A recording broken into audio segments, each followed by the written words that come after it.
de Deus Pai.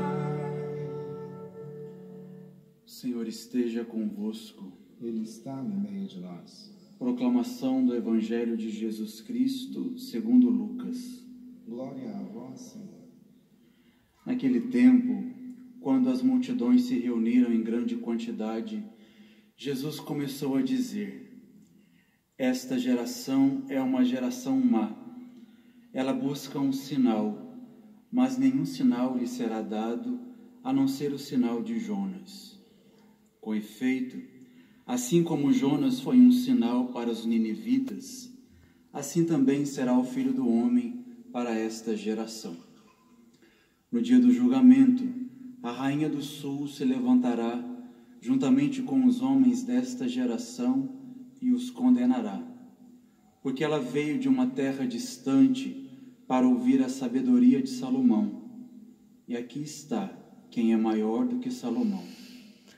No dia do julgamento, os ninivitas se levantarão juntamente com esta geração e a condenarão, porque eles se converteram quando ouviram a pregação de Jonas. E aqui está quem é maior do que Jonas. Palavra da salvação.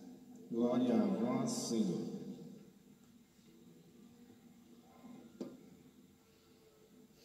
Queridos irmãos e irmãs, a liturgia de hoje está despertando a nossa consciência para o maior mal das nossas vidas, chamado impenitência. É essa nossa infeliz capacidade de não nos arrependermos dos nossos pecados. Uma certa obstinação no mal que por vezes nós vivemos e que impede que a graça e a misericórdia de Deus nos alcance. A pessoa impenitente é aquela pessoa que tem um coração tão endurecido que nem mesmo as maiores provas do amor e da misericórdia de Deus é capaz de converter este coração. Os atos de impenitência e de obstinação revelam a nossa insistência em praticar o mal. E eu diria, essa é a pior tragédia da nossa vida. Pior até mesmo do que o próprio pecado, do que o próprio ato de maldade que nós fazemos. Pior do que ele é a capacidade que nós temos muitas vezes de não nos arrependermos. A espiritualidade cristã fala de um defeito dominante que infelizmente todos nós carregamos, aquela atitude tão frequente do mal que por vezes nós cometemos sem o arrependimento. Este defeito que nos persegue e que de maneira errada nós infelizmente chamamos de pecado de estimação. Pecado não se estima, pecado se detesta. E este defeito que nos domina é o que faz por vezes o nosso coração obstinado no mal. Aquela fofoca que nunca deixamos, a maledicência que nos persegue, a murmuração, a impaciência, os atos e pecados de impureza. São esses vícios que se impregnaram na nossa vida e que infelizmente nós os cometemos até de maneira inconsciente.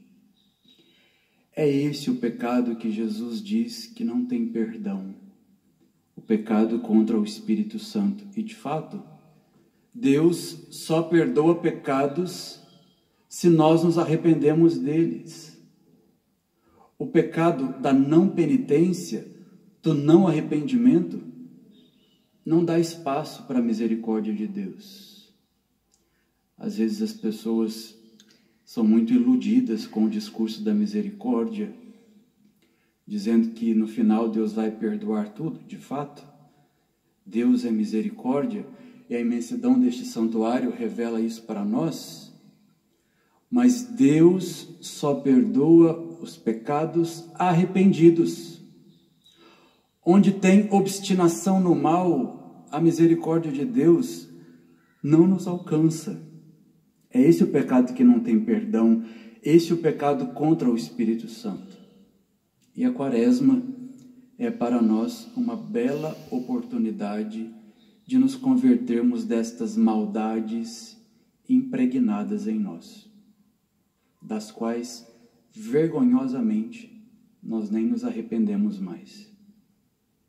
A Quaresma é um grande retiro espiritual que nos dá a oportunidade de uma profunda revisão de vida, de um profundo exame de consciência para nos convertermos destes vícios impregnados em nós. Vejam, o Evangelho está mostrando uma espécie de frustração do coração de Jesus. As pessoas se converteram com o discurso dos patriarcas, dos profetas, dos reis. As pessoas mudavam de vida ao ouvirem Salomão, Jonas e os outros profetas. E ali, para aquele povo, estava o próprio Filho de Deus, que é muito maior do que todos os patriarcas e profetas, e aquele povo continuou obstinado no mal. É a grande frustração de Jesus, que infelizmente, às vezes, ele também passa pela nossa vida de coração frustrado. Nós não temos o direito de aumentar os desagrados deste coração. Basta fazer memória de tudo que Deus já fez por nós. Basta lembrarmos das provas de amor que Deus já nos deu, o tanto que Ele já fez por nós. Isso já seria o suficiente para mudarmos de vida. Se vergonhosamente ainda não mudamos, é porque o nosso amor por Ele ainda é muito fraco, é muito pequeno.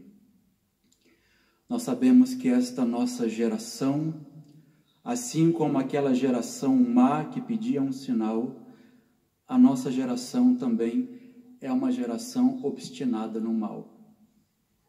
Esta geração peca, sabe que está pecando e diz que vai continuar no pecado. Acredito que ao menos nós que estamos aqui, ouvindo esta palavra, e que vamos comungar da maior prova de amor que é a Eucaristia, podemos sair deste santuário batendo no peito e pedindo a Deus a graça de uma conversão sincera.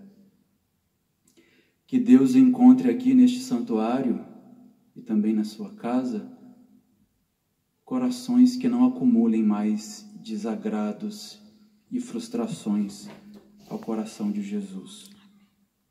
Ao menos nós que estamos aqui, ofereçamos ao Senhor uma conversão que seja sincera e um amor que seja verdadeiro.